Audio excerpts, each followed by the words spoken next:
दुर्दासा हो गइल दुर्दासा। उठे दर्द रोज सुई घोपाता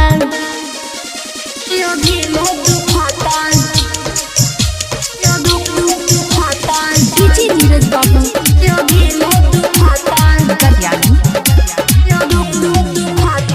सजिया पसोते है जब जब जानी जब जब जानी हो जब जब जानी। दहिया से हमारा छोड़ा देता पानी छोड़ा देता पानी छोड़ा देता पानी।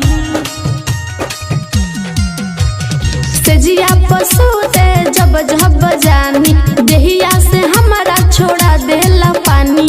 कितना बताई कहाँ कहाँ पिराता कोइला जवन राते अभिले दुखाता अभिले दुखाता अभिले दुखाता।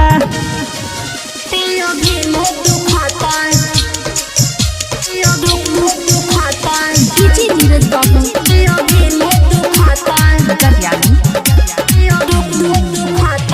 राइटर किस मोहन प्रदीप पी के प्रदीप पी के हो प्रदीप पी के। राजा बाबू रोज पूरा भेल ही के पूरा भेल ही के पूरा भेल ही के।